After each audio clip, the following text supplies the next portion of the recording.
Yang saya hormati Jam'iyah Majelis Ta'lim Al-Muqarrin beserta tamu para undangan serta pendengar dimanapun Anda berada, terutama yang kami hormati sahibul hajah sekeluarga, dan terutama yang kami hormati Bapak Ustadz Imron, beliau Kepala SMP Korpri, Ustadz juga, Kepala SMP juga, dan lain sebagainya. Mudah-mudahan panjang umur oleh Allah Ta'ala.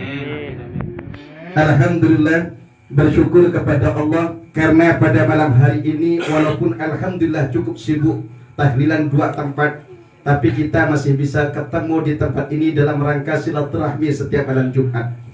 Dan silaturahmi adalah salah satu perintah Allah Ta'ala dalam rangka mempererat antara tali silaturahmi antara hati ke hati di antara kita selaku tetangga dan orang mukmin yang ada. Salawat dan salam tentunya kita haturkan kepada baginda Rasul Muhammad SAW, yang Rasul mengajarkan agar kita senantiasa menyambung doa kepada orang yang hidup, terutama kepada orang yang telah meninggal dunia atau telah wafat. Karena saya sedikit mengambil sebuah hadis, yang hadis ini didatangkan oleh Al-Imam As-Sayyid Kutub, seorang wali kutub di masanya, yaitu Al-Habib Abdullah Ba'alawi Al-Haddad, yang terkenal kewaliannya. Beliau mendatangkan sebuah hadis dalam kitab Syamilul Adkar wal I'tibar bima yamurru bil ihsan. Kata Nabi, ummati ummatun marhumah. Umatku itu adalah umat yang disayangi oleh Allah Ta'ala. Bagaimana predikat umat ini disayangi Allah Ta'ala? Di antara cara Allah menyayangi umat ini, tadkhulu kuburaha bidunubin kaljibal.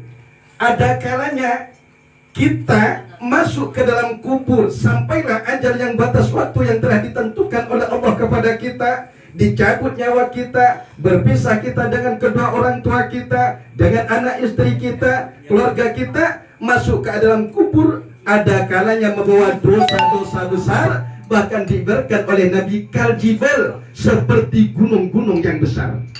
Tetapi anehnya, wa takhruju minal kubur, ketika nanti di akhirat di padang mahsyar, ketika dibangkitkan oleh Allah Subhanahu wa Ta'ala dari alam kubur, wa qad ghufira laha, ternyata dosa-dosanya bisa diampuni oleh Allah Ta'ala, dosa-dosanya bisa dimaafkan oleh Allah Ta'ala.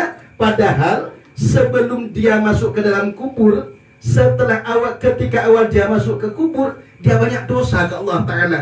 Entah dosa apa, kita wallahu a'lam, ataukah dosa ini dan itu. Tetapi anehnya ketika keluar dari kubur nanti di padang mahsyar, di hari baas, hari pembangkitan, ternyata sudah diampuni oleh Allah Ta'ala. Sebab apa?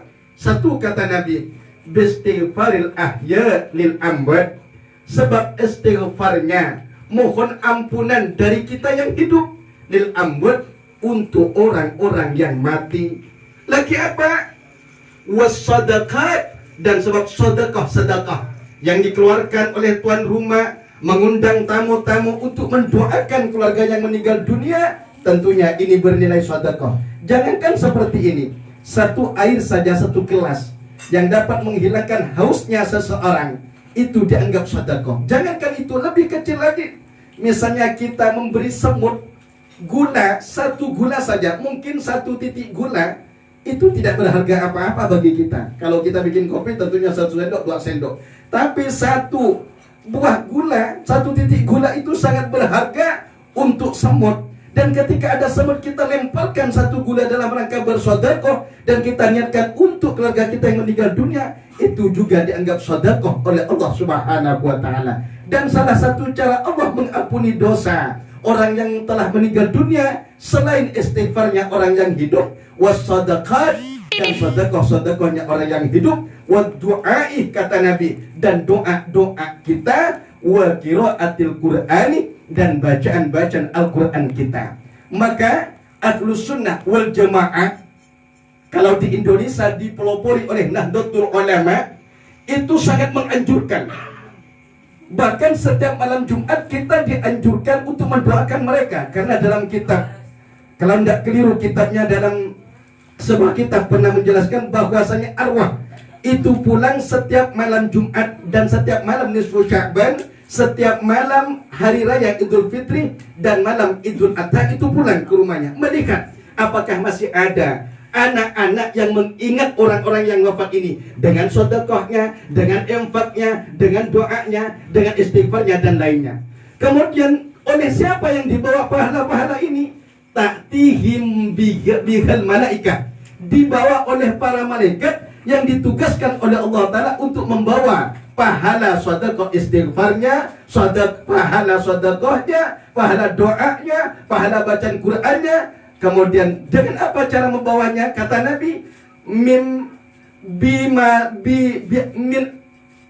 fi atbaqin min nurin, dengan talam lengseren bahasanya kita, talam dari cahaya, muhmarratin bimanadilah min sundukin, yang ditutup dengan sapu tangan dari sutra tipis. Lalu malaikat ini berkata kepada orang yang dikubur dengan cara Allah, kita nggak tahu karena kita belum mati.